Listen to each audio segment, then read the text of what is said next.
Laptop খুব slow হয়ে গেছে, অ্যাপ খুলতে দেরি হচ্ছে, ব্রাউজিং ল্যাগ করছে বা মাঝে মধ্যে ফ্রিজ হয়ে যাচ্ছে।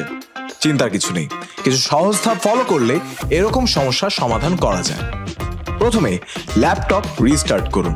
শুনতে সাধারণ মনে হলো, রিস্টার্ট করলে অপ্রয়োজনীয় ব্যাকগ্রাউন্ড প্রসেস বন্ধ হয়, মেমোরি ফ্রি হয় এবং অনেক সময় ল্যাপটপের স্পিড আগের চেয়ে ভালো হয়ে যায়। এরপর স্টার্ট আপ অ্যাপস চেক করুন। Control plus shift plus escape চাপলে টাস্ক ম্যানেজার খুলবে অথবা উইন্ডোজ টাস্ক বারে রাইট ক্লিক করলেও টাস্ক ম্যানেজার অপশন পাবেন। স্টার্ট আপ ট্যাবে গিয়ে যেসব অ্যাপ ল্যাপটপ চালু হওয়ার সাথে সাথে অটোমেটিক চালু হয় কিন্তু আপনার প্রয়োজন নেই, সেগুলো ডিসেবল করে দিন। এতে বুট টাইম কমে এবং সিস্টেমের উপর চাপও কমে। আরেকটা গুরুত্বপূর্ণ বিষয় হলো স্টোরেজ ফ্রি রাখা। ড্রাইভ প্রায় ভর্তি হয়ে গেলে উইন্ডোজ ঠিকমতো কাজ করতে পারে না। সেটিংস থেকে সিস্টেমে যান, সিস্টেম থেকে স্টোরেজে গিয়ে টেম্পোরারি ফাইলস মুছে ফেলুন এবং অন্তত 10 থেকে 20% ফ্রি স্পেস রাখার চেষ্টা করুন।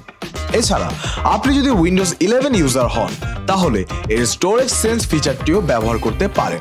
সেটিংস থেকে সিস্টেমে যান, সিস্টেম থেকে স্টোরেজ, ওখান থেকে স্টোরেজ সেন্স চালু করে ডেইলি, উইকলি বা মান্থলি শিডিউল সেট করে নিয়মিত স্টোরেজ ক্লিন আপ করা যায়। এরপর উইন্ডোজ আপডেট চেক করুন। সেটিংস থেকে উইন্ডোজ আপডেটে গিয়ে চেক ফর আপডেটস দিলে অনেক সময় নতুন আপডেটে পারফরমেন্স ফিক্স বা ড্রাইভার আপডেট পাওয়া যায়। এই ধাপগুলো অনুসরণ করলে আপনার ল্যাপটপের পারফরমেন্স অনেকটাই বুস্ট আপ হবে।